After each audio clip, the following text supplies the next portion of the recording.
It is Sunday, Sunday, Sunday. And you know what that means? Some jabronis decided they want to watch football on a Sunday afternoon, but we want to get around the roundest table ever and talk some wrestling. Yeah. We got news and our main event. The table keeps getting more and more round as we do a round table. It is almost perfectly circular. That's what we're going to achieve, and of course it helps that our corporate overlords have already given us some money for a new round table. So without further ado, let's start the show. Yeah. Zelda. We're clear for takeoff. That's all systems go. We need that AFW logo up. Stat. You're watching the AFW Network.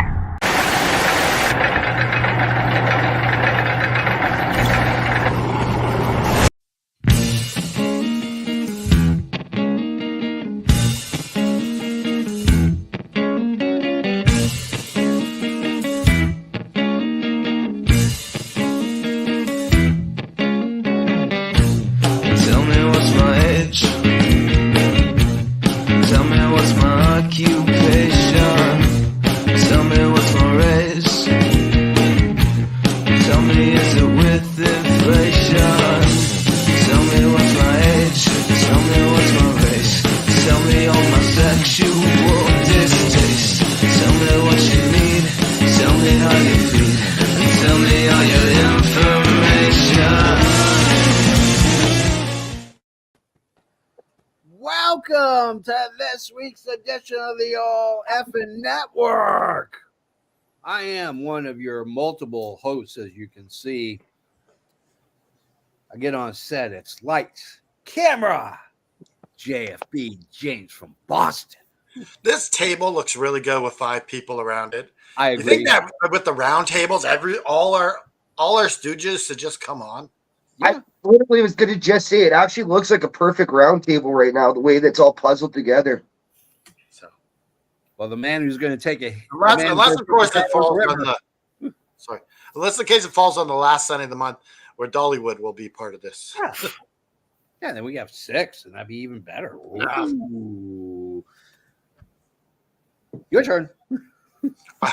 I'm, of course, the patron saint of professional wrestling.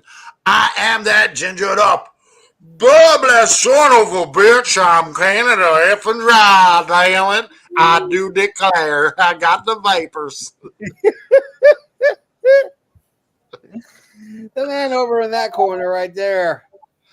Man, he loves shenanigans of the evil variety. He is, of course, EVP Joe. Joe, how you doing? I'm moving over here. Okay. Joe. Yeah, there we go. We had all out last night, the all out after show. Then I was up for another hour and a half. Then I had to get up and do, typical housework. So I'm tired. And you were plotting your evil schemes, right? Oh, I always got evil schemes going on. Just wait till next season. I'm just letting all of you know now. Shit's about to hit the fans, okay? Showtime Shane's almost banned from the chat for a little bit. I know. 5 minutes. So comes like that. With this new regime happening, are we going to get matches for Dynamite and All Out instead of matches to be determined? I'm just curious. I'm asking for a friend. Well, starting next season, I'll be the sole person doing all the matches. So my sole purpose will be to get matches out before the card. Okay. That will be my promise to all of AFW. All right. At least that is my intention. JFB looks like he's calling from someplace there at Etherland. From my end, JFB's frozen. So yeah, if he's frozen from my end too. Oh, am I here? I thought it was working. Hold on, let me make sure I'm on the right Wi-Fi network. It looks like he just got traded from a certain team, and they got his picture up. reacting to the trade. It seemed like maybe JFB was working on his Jeff Dunham. Mannequin. Oh, Jeff, you said the Jeff word. He doesn't like being called Jeff. Go on. Let's hear from Showtime Shane. Showtime, introduce yourself. Well, last night you had me called from the bullpen doing some relief close-up duty. Today you have me on my starting position on the roster. And I can't wait to see the results for the league because it's going to be fun to see what happens year end. Am I Little on? heads up. I have most of the grading done, but for some reason I can never get the confidence points to go correct. So that's Byron's thing. So he'll take care of it when he gets home. The results will be out tonight at the latest. Okay. Beauty. Can you guys see me? We see you. Hey, guys. Hello. Let's hear from Cush, Mr. Cush Money, Mr. Cushenberry. How's it going, everybody? It's going good. Football Sunday's here. I'm a little distracted right now, but I'm here with y'all in spirit anyway. You look like Bret Hart watching the TV in the back. Why are you distracted? The Chiefs already played, man. You're good. Oh, it's for fantasy points. That's all. Okay. I can't do fantasy because it's just I get way too invested and it screws my life up. I don't know how people have like 5 and 6 fantasy teams. I'm like, how can you enjoy football with that many different fantasy football teams? And to me, I find unless you get a lot of players from your team, it kind of ruins your favorite team too when all your fantasy guys go up against your team and stuff like that. Yep, sure does. Yeah, that's true. I a couple of old man that's on my team and stuff, and Rice definitely paid the Patrick Price. I'm in 3 leagues, and each one of them there is collusion abound. I'm telling you, collusion. I'm not saying who. I'm not calling out any names, but there's collusion happening in these leagues, and I'm going to get to the bottom of it. Wouldn't it be cool to have an NFL fantasy show on the network? That would be really cool. Yeah, that would be cool. We could do one playoff time. I'm gonna call Helen from HR and get a meeting with our CEO and president of operations, and see if we can get this kick-started. The other thing I'd really like to, since we're doing a roundtable show, the other thing I'd really like to have, and every once in a while, we just take a long ass afternoon and we play some Dungeons and Dragons. I'm down with that on the network. I'm down with that. Yep. I've never played it, but I'd be down to do it. Yeah, I think it would be fun to you could fit up to 10 people on here, so it'd be entertaining. I'm willing to try anything almost anything once, I should say. You get some of those power hungry dungeon masters, and they like treat some characters uneven. Just saying. All right, you know what? Before we get to the main event, the roundtable, let's get. Oh, by the way, before we talk, there will be no discussion of All Out. If you want to listen to our thoughts on All Out, go to the vaults after this show and watch all our shenanigans abound about All Out. So with that being said, it's time for news. From the 4 corners of the globe, from our studios to your home, this is FNN, the FN News Network, starring Canada Dry and the JFB.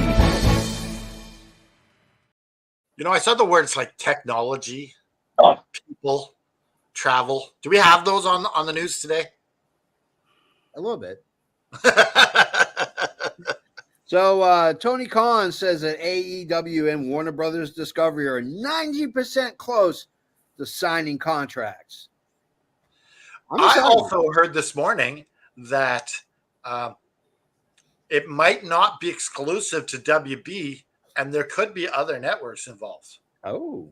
So similar to WWE with their Raw and pay-per-views going to one thing, but their NXT and SmackDown going to another thing. But it is Meltzer, so Yeah, it's after greatest. But he's been pretty accurate lately. Just tell me when pens put to paper. I'm so over it. As soon as we get the word, we'll break the other thing that was said by Tony Khan in his all-out press conference before is that he was asked about streaming pay-per-views. Yeah. And he said, the fans are going to be really pleased with this, and it's going to be good for fans and AEW. Yeah. You better be streaming, because anything less than that, fans ain't going to be pleased. Well, it's interesting. We'll get back to the streaming thing, because that's actually one of our categories in our roundtable. Okay. Who remembers Miss Jackie? Yeah, I remember Miss Jackie. Oh, yeah. She's You a know what? badass back in the day. She just signed pen to paper. She is on a WWE Legends contract. Hall of Famer Miss Jackie. Congratulations. Which one was Jackie? Honestly, Jacqueline was one of the most underrated. Okay. Yeah. Honestly, Jacqueline is a great performer, and she should have gotten more than what she got under her WWE career. Was Jacqueline the one that was part of Gorgeous Ladies of Wrestling? No, that was what's her name? That was I know you're talking about too, but I just can't think of her name now. Yeah. She was in Right to Censor. Right. Yeah. Oh, Ivory. Yeah. Ivory started from the original Glow or whatever. Glow is awesome. That's all I'm going to say. They should bring it back. Anyways. And good for Jackie, man, for getting to be a part of that contract. Like I said, she was a former multi-time women's champion. Even was the only woman to win the Cruiserweight Championship from Shot Beach and stuff. Yep. Now, I'm wondering, some of these Legends deals are not the same. Like Razor Ramon, Scott Hall said he would get a boatload of money. Yeah. Jacqueline's not getting that kind of money, obviously. No, which is a shame. She should, but no, she's not going to get what Scott Hall got. Not in a long shot. It would be Well, cool. I mean, it all goes down to revenue. Oh, sorry, Joe. It'd be cool if this Legends contract lets her like be in like the 2K games and all that now. That would be awesome. That would be incredible. Figurine wise too, like it's probably why she wouldn't get as much as Hall. I'm not saying her figures aren't going to sell, but they probably would not sell to a Scott Hall, Razor Ramon rate when you release those elite collections each and every month or whatever WWE does with their toy line. Even like Bret Hart or Jake the Snake, you're not getting Jake the Snake money because you're not as iconic as those guys. Yeah. So I can tell you two people who are going to be in future WWE 2K4 games or 2K20, whatever. Cedric Alexander and Asuka both signed multi-year contracts, which means they are locked. WWE is locking down some big talent. Cedric Alexander, where the hell has this guy been? NXT. He's still wrestling for the Hurt Locker. So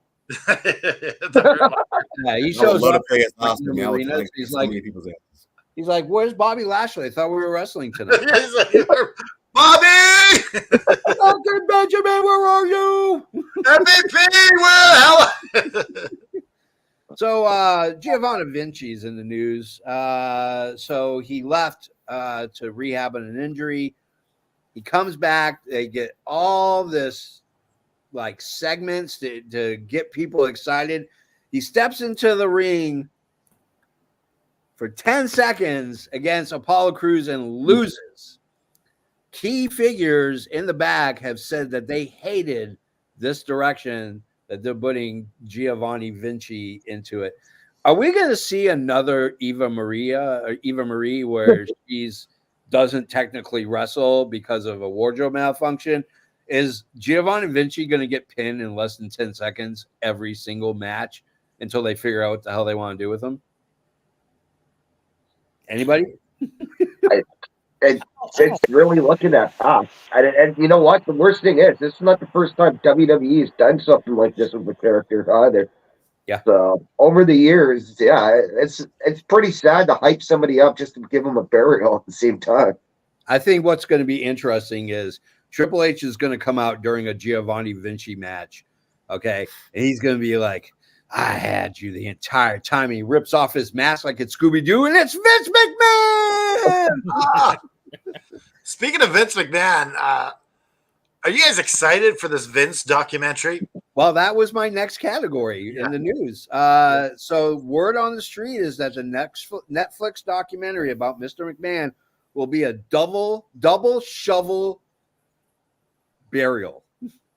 I am excited for this because WWE is not involved with this, and the word on the street is WWE is not happy with this documentary. They are pissed beyond belief. I, for one, am going to revel in all the dirt we're going to learn about Vince fucking McMahon. Oh, sorry, Vince freaking McMahon.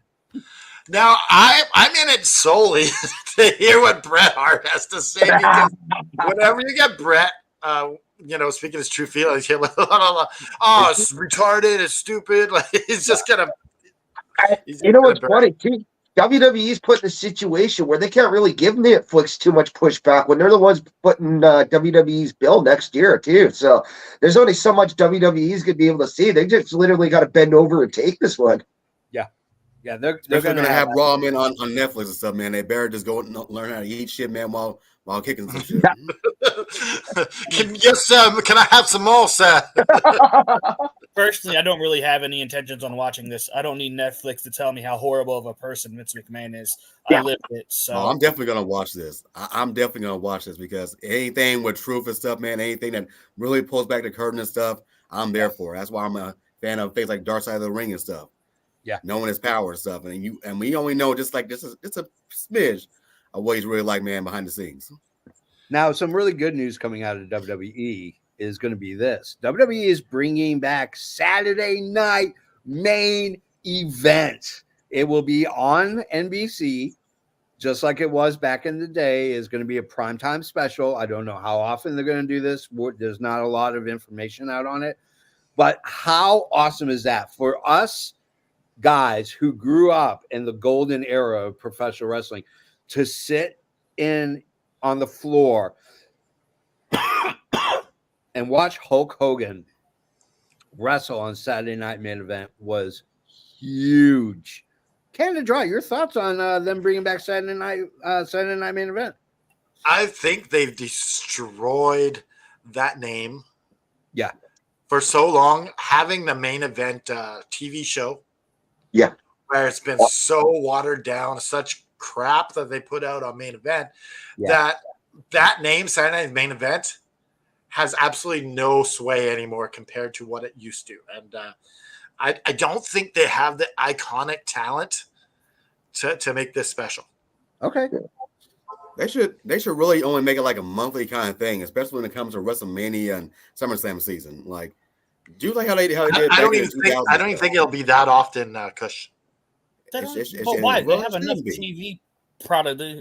Just use the time you have more wisely. You don't need another show to showcase talent. Well, you know what? Here's the deal.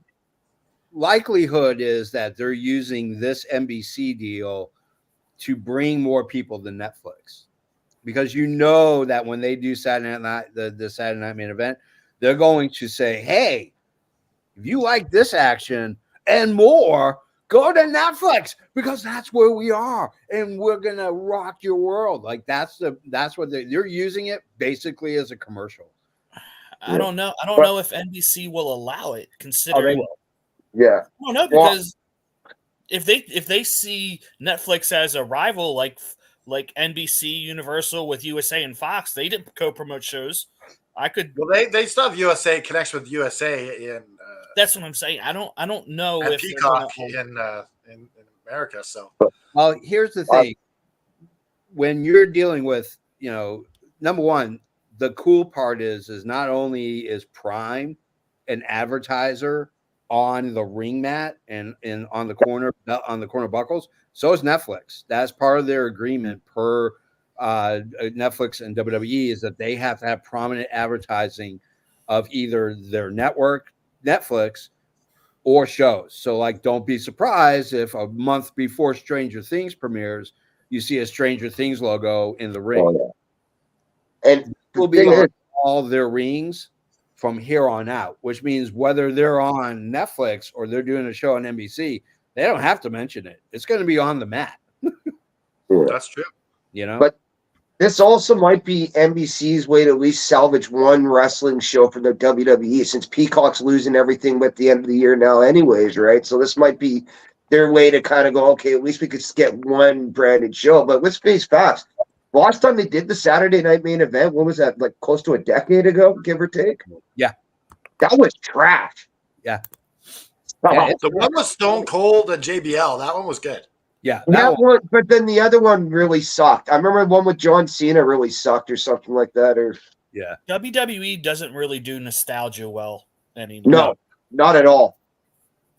All right, let's get to our next bit of news. We got and then we talk about how great WWE is. Let's go back to how bad WWE can be. I got two. Here we go. Cody Rhodes, the WWE and Fanatics, is being sued by a band for the American Nightmare logo and name. For those who don't know, there is a punk band, pretty famous punk band called American Nightmare. They've been around since early 90s. They actually have the copyright of the name American Nightmare. So how this will play out, I'm not really sure. I'm 100% agreeing. They're probably going to settle this out of court. But So JBL, they have been leasing the name out yeah, to Cody and WWE. okay. And the reason why there's a lawsuit is because the deal states they have to say American Nightmare Cody Rhodes, and a lot of the merch just says American Nightmare. Yeah. Yep. Our next bit of news is going to be WWE threatening legal action against your AEW World's Champion Bryan Danielson for using the yes chant as he was walking down the ring. They do own the rights to the wordage yes. I don't think they do because he trademarked it himself. He did not. I looked it up. Before we got on air. It says it's pending. But I mean, I know WWE doesn't own it. No, it's listed under as WWE. Well, it says it's pending. Okay. Well, I'll find it. I'll find the patent and we'll post it on AFW's network on our Facebook page. I got two more for you. One, AEW trademarks a new name, the Clone and El Clone. Which one? El Clone, which is Spanish for the clone. Yeah. And also AEW Shockwave. Yes. Which will be interesting because I don't know if it's going to be a pay-per-view. No. You never know. Shockwave is going to be a Dynamite special where Shane debuts. Book it. That might be that could be interesting. Joe, you just earned 2 points. Showtime. Shockwave. Yeah. Shockwave could be where like the whole big story unravels with John Moxley. Yeah. Absolutely. Which we won't talk about because that was all out. But the clone thing though, is that supposed to be a new wrestler? Like, is this gonna be like the rival against Holograph or something? They said for entertainment purposes only. So I'm not entirely sure, but we'll find out sooner or later when some Mexican luchador is debuted as the Clone. And his Holograph's new tag team partner. And he looks just like Hologram. All right, last bit. We got one last thing for news before we get to the main event. We always like to end with some good news. Emma and Roderick Moss, or Riddick Moss, are having their first child. So congratulations, Mazel Tov, if you will. Congratulations to you two for procreating and bringing another child into the world. Happy 1.2 trillion people that we have now. Woo! Okay, so it's not official. Yeah. But I've seen reports that Natalia Markova won the NWA Women's World Title at NWA 76. Oh. But it hasn't aired yet, so it's not official until it airs. Okay. We're breaking it first. So we're breaking it first. Yeah. Yeah. So it's not confirmed official, but it's out there. But before it becomes official, we will have the breaking news. Seconds before the actual news comes out, we will break that news. And you ask yourself, where do I find out all this breaking news? You go to our website, links down below. Just saying. Facebook, we're going to post it everywhere. So, right here. And click on a few ads, will you? Jeez. Some of us have to feed our kids. I got like 12 of them. Jippy's frozen again. You think if you keep going, you're not frozen. I keep looking at the YouTube feed and I can keep seeing them. Am I Maybe back? while the outro plays, maybe you should leave and come back when you play the main event. All right, here we go. Main event.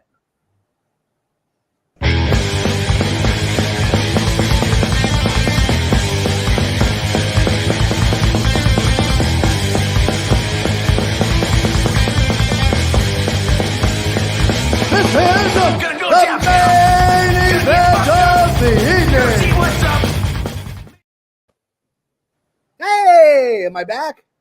You're still No. frozen. That's okay, as long as we see your beautiful face. Well, now we don't even hear him. Yeah, he really gone. Quick, somebody fill in the dead noise. So, what do you guys want to talk about? Am I back? Okay, Cody. There you are. Now he's moving. Here we go. First topic.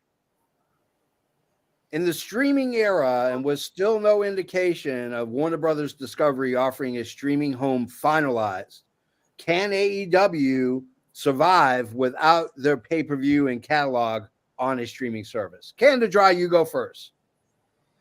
So you say that again? In the streaming era, with still no indication of Warner Brothers Discovery offering a streaming home finalized, can AEW survive without their pay-per-view or their catalog on a streaming site? Oh, for sure they can.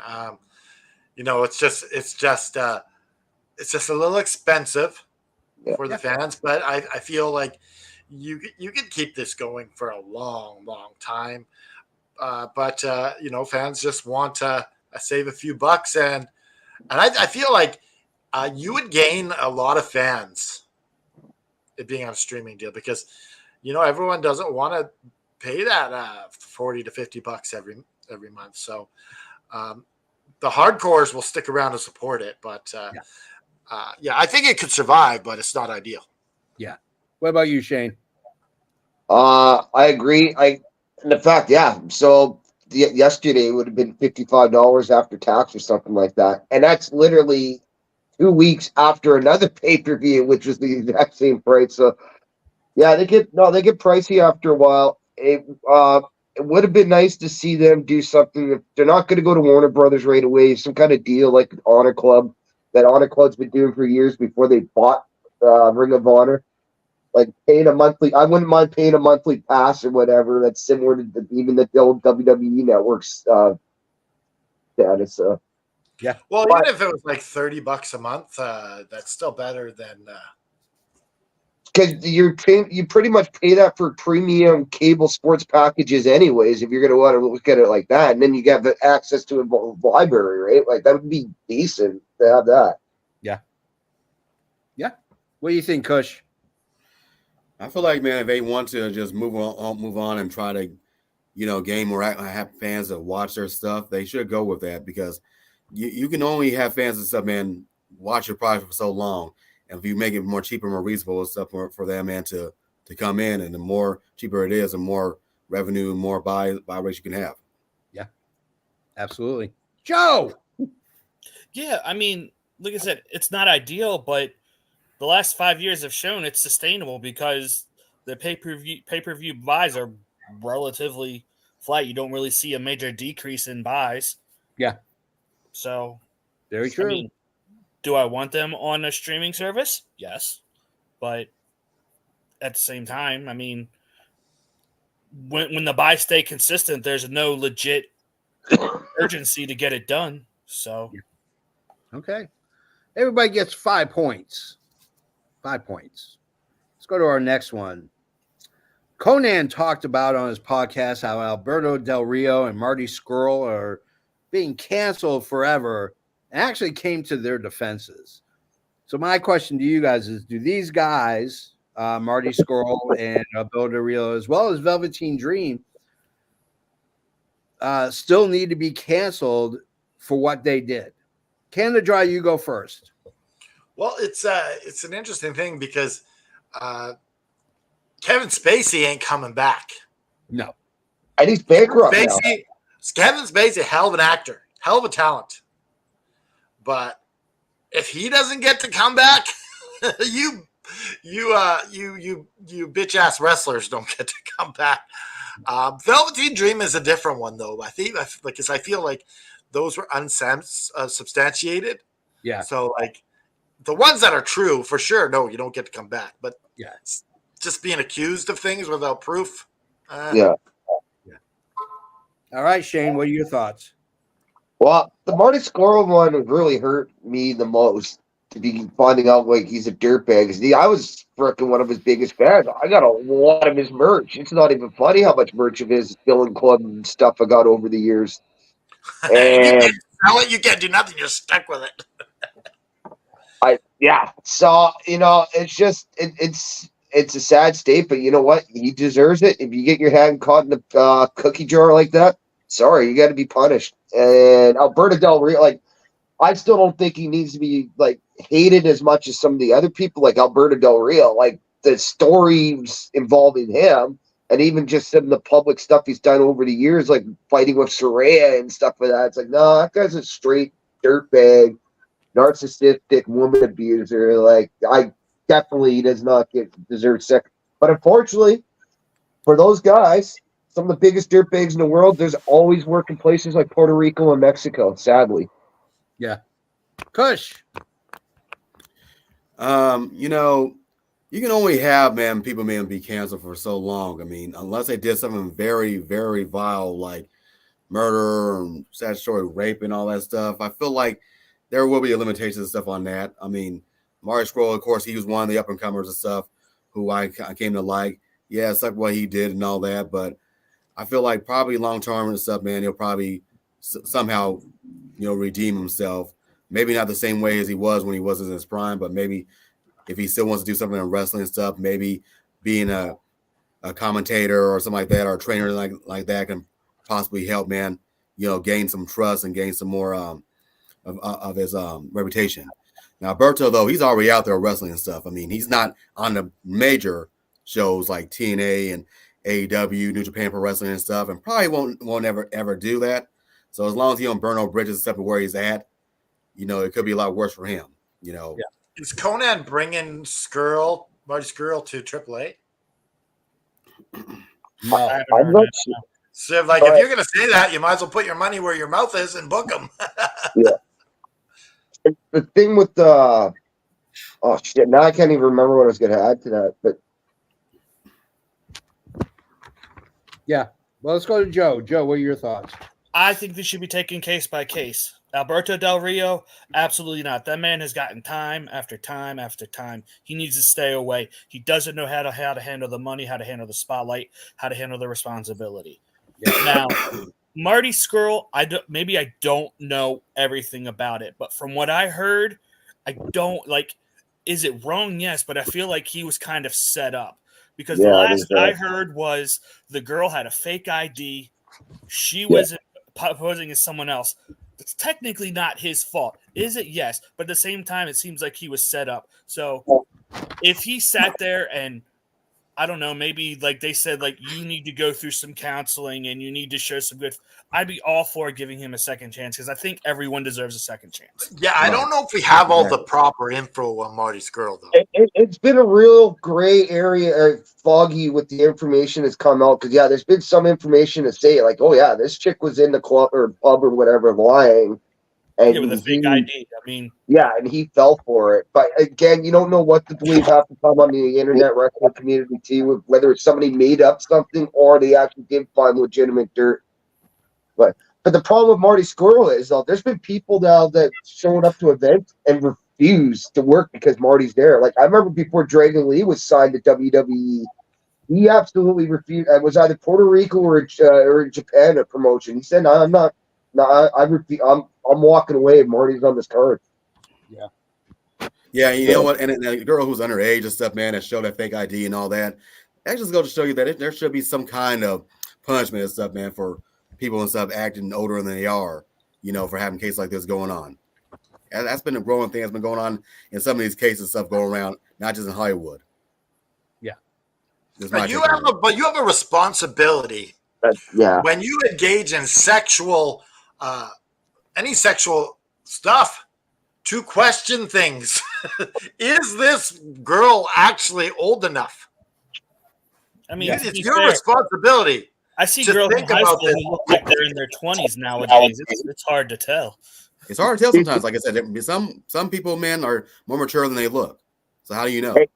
There's Oriental women that look like that are in their 40s that look like they're 12 and vice versa. Like, it's bizarre when you look at some of the Orientals. They look young and they can be 50 years old. Like, they look like children. It's scary. I know you're Asian and whatnot, but I don't think we say Oriental. I thought that's the proper term. Sorry, I thought that was Asian. It's Asian, Hey, bro. guys, Asian. Okay. I just had something come up. I gotta go. Sorry.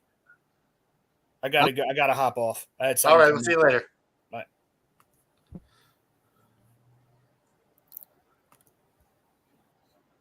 I mean, Sorry, I I work meant at to college say though too, Asian and it's lady. kind of a gray area. I've seen some women that look like they could be older than they actually are, and all that stuff. That's why having the AID is something that's very, very crucial.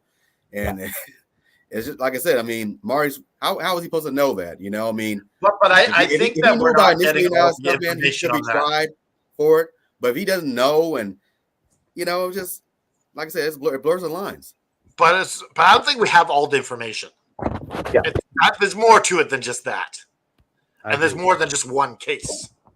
Well, because there was also apparently a text thread between them too that was like when it first early got brought to light. There was but you don't know those. Anybody could take two separate phones and text back and forth and make up crap, dude. That's the problem with this technology, this day and age, too. You can It's fake never a lot really of things. it's never really personal like that. Yeah. All right, let's go to our next one. Let's bring a little levity to the situation. I love levity. Maple Leaf Pro Wrestling is a real thing. Scott D'Amore is running it. It's basically his promotion. He bought it. He bought the rights to the name. You got Don Callis, Mauro Ranallo on commentary. You got some really good bookers that are going to be working backstage as producers. Where do you see MLPW coming up to AEW WWE with its backstage talent? Could it be technically one of the big three? Canada Dry, you go first. I would love to see Maple Leaf Wrestling. If you could tour Canada, Yeah, and legit go across Canada doing shows, I feel like you would grow the product on a national level, and be able to fill out larger arena, not like Rogers Arena or anything like that, but you could fill up like the Agrodome or something like that. Or a smaller arena like that. But yeah, like I would like to see it if it's regional in Toronto, it's not going anywhere. Yeah. If you keep it regional, it's not going to be anything special. But if you tour and you get the word out, Maple Leaf Wrestling is coming to town, you're like, that's cool. Yeah. Like I could see me and Shane going to that. Yeah. Oh, hell yeah. Shane, what are your thoughts? I honestly am stoked. I also just found out, I didn't even know this until the other day, that Michelle Shaw has actually been with Scott D'Amore for like 2 or 3 years now. So now it makes sense why she got the axe from TNA the other day, because, well, inside information, especially with Scott now more and more building up this branding company, right? So, and the fact that they've already locked in some major AEW talent to do a couple shows, and also some TNA talent, like they got Josh Alexander, Takeshna's coming, among a few others. Like they look like they've already got a solid booking. It helps being Scott D'Amore with all the relationships he's created over the last 20, 30 plus years. That's how he ended up with people like Don Callis being on the announce team, because he's had a long relationship with that guy for probably, like 3 decades going and stuff like that.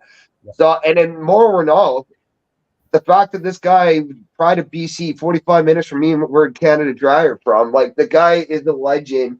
He's called some of the biggest fights ever, boxing, MMA, and whatnot, including then WrestleMania. Just to have him for the voice, even if it's only a one-off or major events, it's gonna be brilliant, and I can't wait.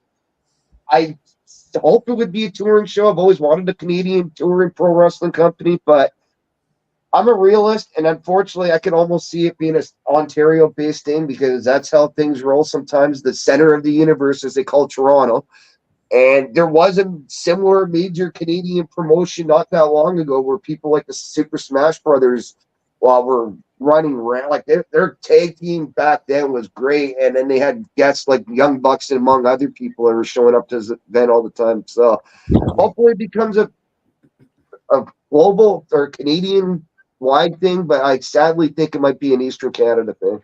I'd love to see Don Callis work some magic with Mauro Ronaldo and bring him back to AEW. That would be awesome. I don't see Morrow wanting to do the weekly thing because he said that's what really screwed up with his head with his bipolar and stuff. It was hard for him to keep doing a weekly thing, but pay-per-views or something like that, or one-off major events every so often. I wanted to see Morrow do that. Kush, what are your thoughts? What was the question again?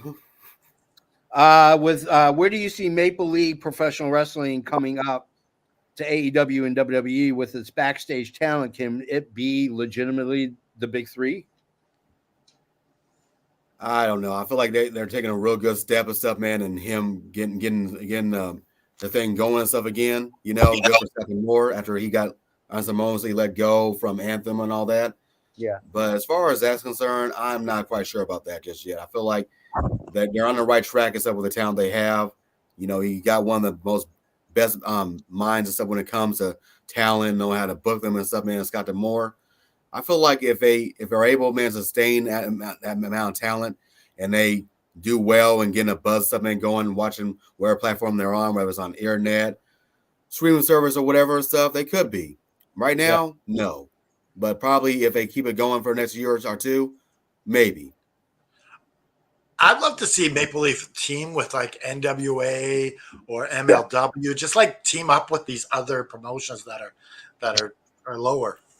I could actually see that route happening. I really do believe that there's going to be a potential for that. I hope to actually get to see him get a Canadian TV deal too, even if it's just like a Canadian-based channel or somehow it's Sportsnet or TSN. But right now, I saw the first pay-per-view the 2-day special advertised on Thriller, and it doesn't look like that's going to be that expensive. I think $30 for the 2 nights or something like that. Wow. If they could become the Canadian territory for NWA, that'd be sick. That would make sense too. And it would be a bigger screw you to TNA too for Scott Del Moore to do that with both him and Billy Corgan. Have both got bad taste left from TNA. So maybe they should call themselves ex-TNA. Canadian TNA. Let's go to our next one. I want you to add one and subtract one. I want you to take a member out of this faction, and then I want you to put someone into that faction to replace them. So I'm going to go one by one around the table. Let's go with the Bloodline, not Roman Reigns' because we don't know his team yet, but the Bloodline currently right now, Solo Sikoa, Jacob Fatu, and the Tongan brothers. Canada Dry, take one, add one. Where you I'm going? taking out Solo Sikoa. Yeah. And I'm adding in main event Jey Uso. Okay. I like it. That's good. Shane. I'm taking out Solo, and I'm going to put in Hakalua, the Tongan brothers. Oh, Hikuleo? Yeah. Hikuleo, yeah. I like that. Kush, who you taking and who you adding? Believe it or not, I'm not taking out Solo. I'm taking out Tongaloa. Yeah. That guy's been walking, talking me and shit for how long now since they started. And possibly I might put in Hakalo, like Shane would say, because at least he's more competent and make him a little more badass. But I would move Solo being knocked down by Jacob Fatu being the leader of the new bloodline. And who's the leader that for your bloodline? Me? Yeah. I just said it's Jacob Fatu. Yeah. Okay, yeah. Jacob Fatu makes more sense. Definitely. I'd say I agree with that too. All right, let's go to our next faction, the Judgment Day. Now, we've already subtracted 2 people. They're now known as the Terror Twins. Canada Dry, remove one, add one, Judgment Day. Judgment Day. I'm gonna remove Carlito, Okay. and I'm gonna bring in who can we put in there? I'm gonna bring in Otis. Oh, That's a game changer. Just a dark Otis. I like it. Showtime Shane. Man, I'm trying to even remember who's left it in and who's actually an official member. I'd get rid of, but then there's the tag. I was gonna say McDonough, but then they're the tag team champions right now, so I would kind of screw that up. I guess I'd get rid of Liv Morgan because Oh wow! I don't find her suiting this emo type group or whatever. So I'm a huge Liv Morgan fan too. I'd rather not see her with these people like Dom. Replace them. I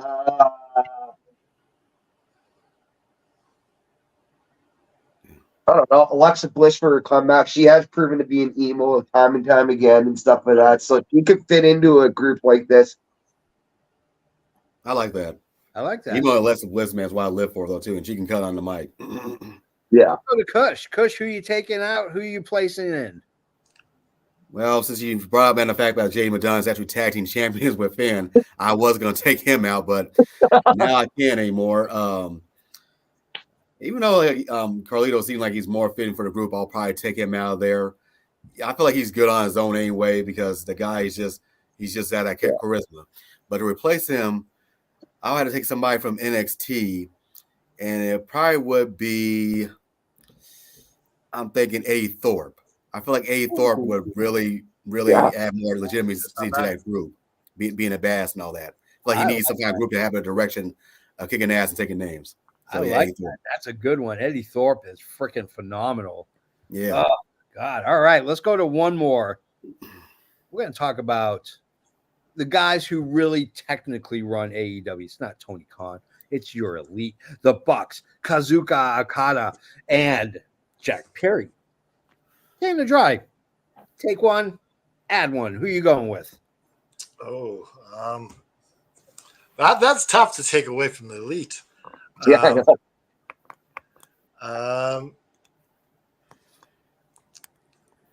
I'm going to take out, I guess, Okada. Okay. I think that Okada could eventually stand on his own. I hate doing it, though, but I'd add in someone like, let me see. I'd like to see someone like, what's that?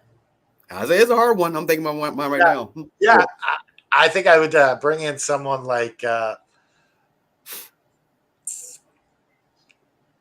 maybe Ricochet. Oh, okay. That's Maybe kind of Ricochet. Yeah, that's not bad. We've never really seen an evil Ricochet. So, Showtime. I really don't want to take one out of this current formation of the elite because it's so new. There's so much potential and a lot more to come, especially with the whole Okada calling everybody a bitch. This heel You know what I was Okada. originally going to do, Showtime? I was going to get rid of the Young Bucks and put in FTR. But it felt wrong, so. You know what? Just because who I'm going to pick to replace the guy, I'm going to go with Jack Perry because he's the one. He is the black sheep of the group, just because he's not wearing the suits like everybody else. And I would put in MJF just because of that fact. They could all have some wild matching suits one day and stuff along. And I could see a trios MJF with the Young Bucks being a fun trios. Like I like that. I like that selection. That's better than mine. It's a really good one. Kush. Oh, well, can't take out Jack Perry because he's really killing us up, man, as being the scapegoat. Young Bucks, it was their group to begin with, so you really can't take them out and stuff. And they've really been hammering it up, man, as heels, VP style heels. I'll have to take out Okada and maybe, kind of like how Cody Rhodes done Hardcore Holly when they were tag team champions, and he switched being the actual mystery partner of Ted DiBiase Jr. man being tag team champions.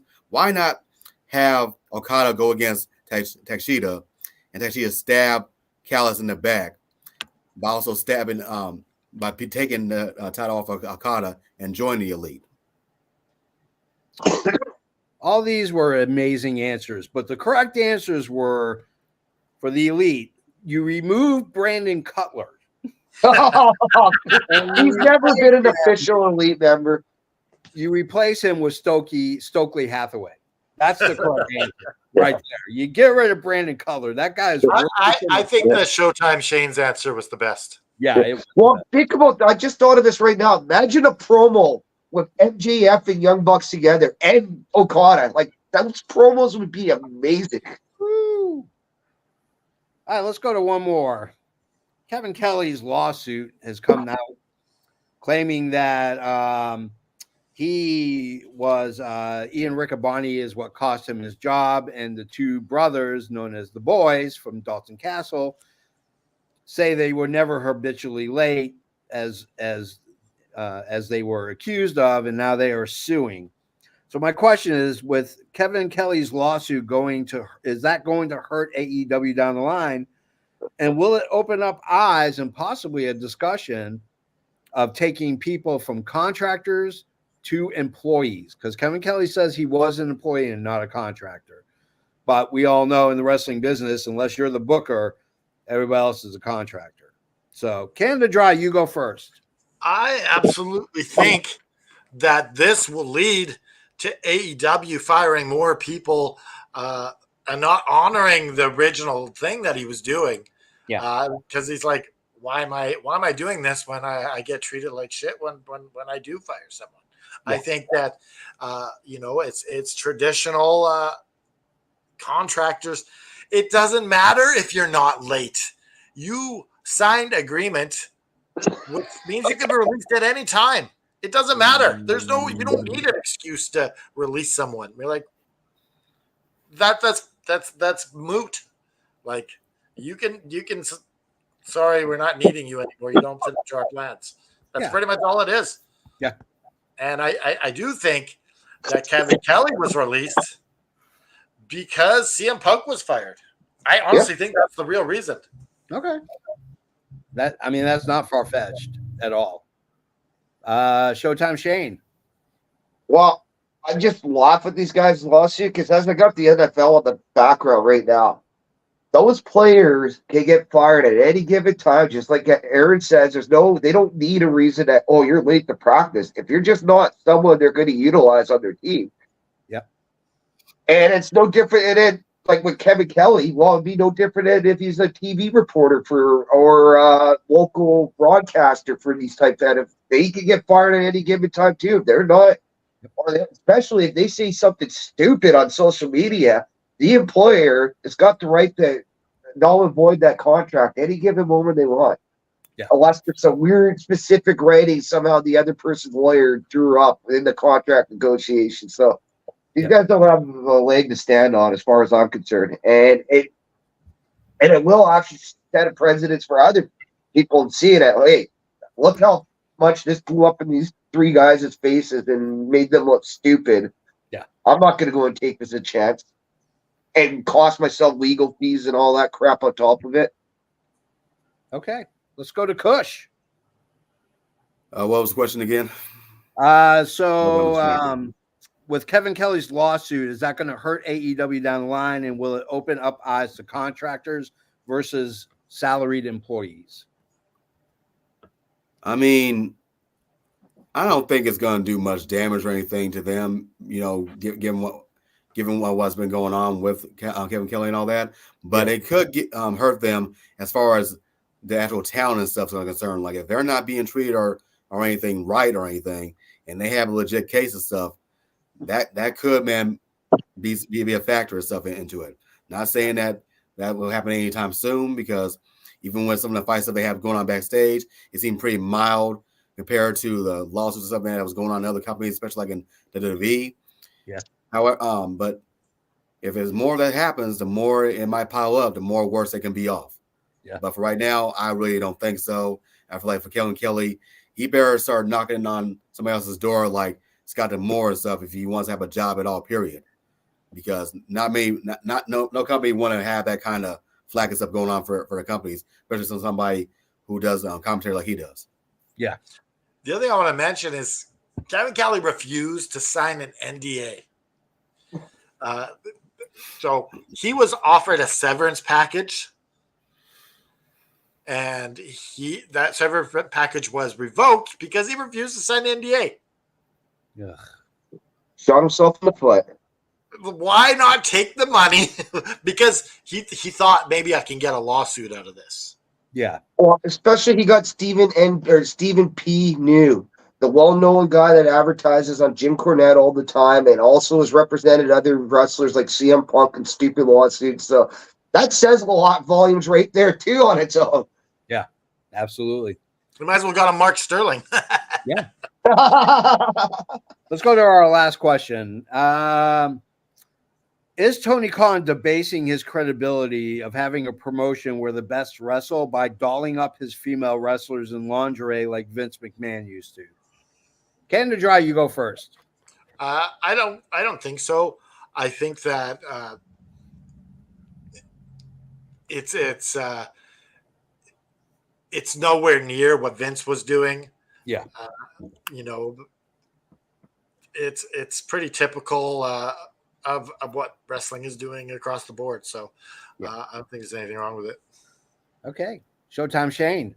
I don't think it's Tony. I think it's on the individual aspect, because if you look at somebody like Sky Blue right now, not only is she kind of like dressed in a sexy type when she's in matches, she's in fact been doing like lingerie shoots and modeling on like walking on stages and stuff like that. So I don't know where these people are getting off when these female talents have a personal life where they're doing things along that nature. So they're just crossing the two worlds over, as far as I'm looking at it. So and I definitely don't think Tony Khan's telling her to go, hey, you go do this modeling shoot on your free time. Like, I don't. So, yeah. Okay. Kush. Again with the question, please. So with Tony Khan saying, having a promotion where they say this is where the best wrestle, he continuously dresses up some of his female talent in lingerie and all this other stuff. Do you think that he is debasing, professional wrestling by doing this, and acting basically like Vince? Well, I really, he does give them the freedom of stuff, man, to dress what they want to dress and stuff. I mean, Sky Blue and stuff, man, wearing like a bikini and stuff, man, for tights and stuff. But it ain't really like them being in lingerie or pillow fights or mud wrestling matches, nothing like that. So I doubt that at all. I mean, just like how they get to go out like Anna Jay to stardom and stuff and try to enhance more of their skills and all that stuff. I mean, if you look sexy and stuff, man, look sexy and stuff, but as long as you put in the work and being better and stuff in the ring and stuff than you were before, it's all good with me. And I don't feel there's any pressure to do that. Like, if you're not comfortable having your butt cheeks hanging out, I don't think you can dress how you want and have your hair how you want. Yeah, I don't think he cares as long as it's covering up in the parts of it that needs to cover up and stuff. I mean, like I said, it's a far cry from the Attitude Era and Ruthless Aggression era for that nature. So I feel like there's nothing being wrong done around here. I got one more, and that is this.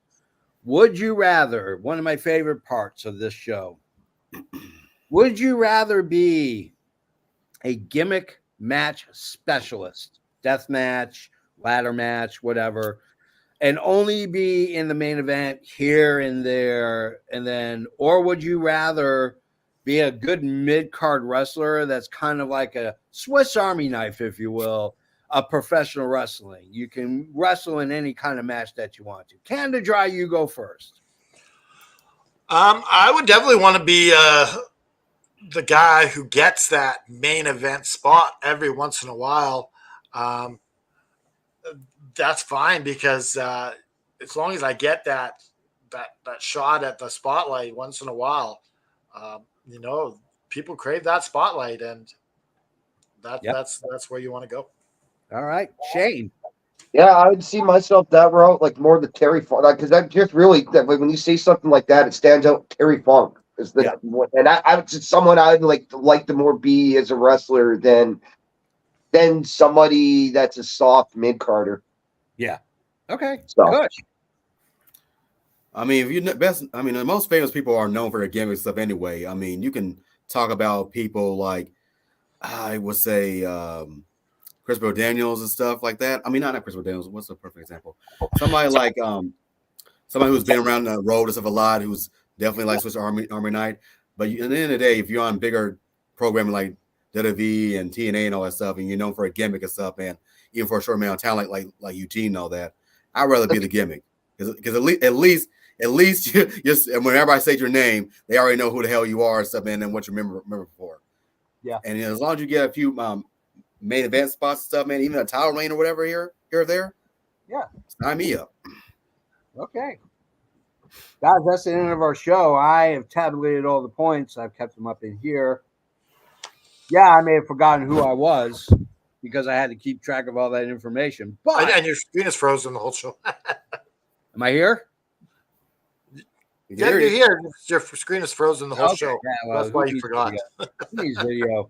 I'm going to go with Kush. His answer on he had a couple of really good answers. So, Kush, you are our champion of the Roundtable edition.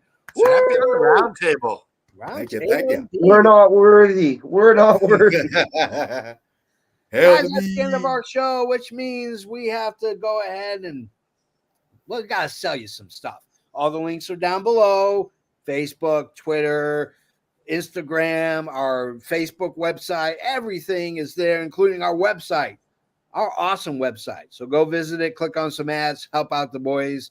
You can get a t-shirt like that one, the All Effin' Wrestling Show shirt. Maybe you want to go a little more old school. Go to sharpshooter action. I mean, everybody knows. We have the.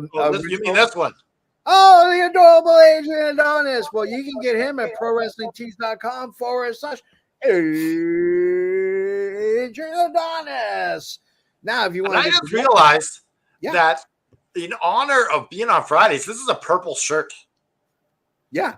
Which is the colors of Wrestling with the Paranormal, but with a different sort of side to it. So it's exciting. I like it. So anyways, you can go to prowrestlingtees.com/Evan Wrestling and get all of your AFW gear. So on behalf of Canada Dry, on behalf of Showtime Shane, on behalf of Bobby Billy, I am the F of Canada Dry. And remember, sometimes in life, things knock you down. Things happen, and it's okay to be down. It's not okay to stay down. Reach out to your friends, reach out to your family, reach out to us, and we'll help pick you up, dust you off, put one foot in the front of the other. Remember, put the devil in a sharpshooter and just keep fighting.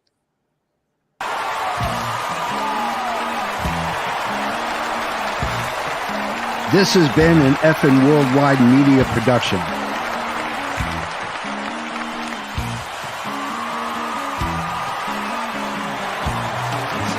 You can find us on all social media platforms like Facebook, Twitter, and others. Head over to our YouTube channel at youtube.com/effing wrestling. And while you're there, click like and subscribe. Want some swag? Head to our store at prowrestlingtees.com/effing wrestling.